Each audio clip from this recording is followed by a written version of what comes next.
Je passe maintenant la parole au Mali, qui sera suivi par la Fédération de Russie. Monsieur le secrétaire général, le sous-secrétaire général, Excellences, Mesdames et Messieurs, Monsieur le modérateur, chers compatriotes, Mesdames et Messieurs les participants, je voudrais tout d'abord remercier les panélistes pour la qualité de leur présentation.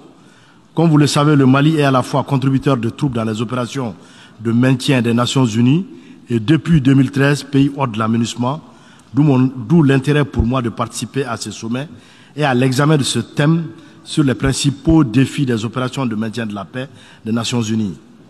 En effet, depuis son déploiement au Mali en 2013, l'aménagement évolue dans un environnement sécuritaire volatile, marqué notamment par les attaques terroristes. C'est l'occasion de rendre de nouveau un hommage appuyé à toutes les femmes et à tous les hommes qui travaillent sous la bannière de l'aménagement dans les conditions difficiles, souvent au péril de leur vie, pour maintenir la paix et pour protéger nos populations et leurs biens. Cependant, malgré tous les efforts et tous les sacrifices consentis, la situation sécuritaire au Mali s'est dégradée et l'insécurité s'étend étendue du nord à toutes les régions du pays. Les pays voisins en sont également touchés. Nous devons changer d'approche pour inverser cette tendance dangereuse.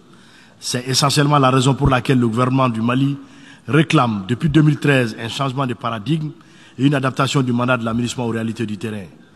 En attendant, le gouvernement du Mali, sous la forte pression de nos populations, a pris la pleine mesure de la situation en décidant d'agir pour protéger nos populations et leurs biens et sécuriser le territoire national.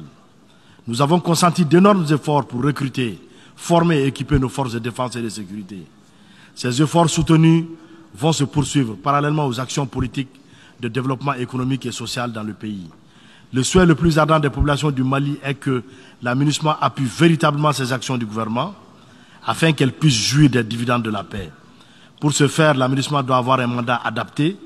Elle doit changer sa posture passive pour devenir un acteur sécuritaire majeur sur le terrain en appui aux forces nationales.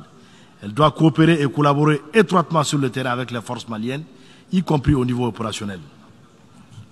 Monsieur le modérateur, ma deuxième observation majeure est de réaffirmer le soutien du Mali à l'initiative Action pour le maintien de la paix, A4P, ainsi qu'à l'étape suivante, A4P+. La réussite des opérations de maintien de la paix des Nations Unies relève de la responsabilité collective, mais différenciée de tous les intervenants que sont le Conseil de sécurité, le Secrétariat des Nations Unies, les États membres et les pays hôtes. Dans cet esprit, le Mali a mis en place une structure de suivi et de coordination des activités de l'aménagement.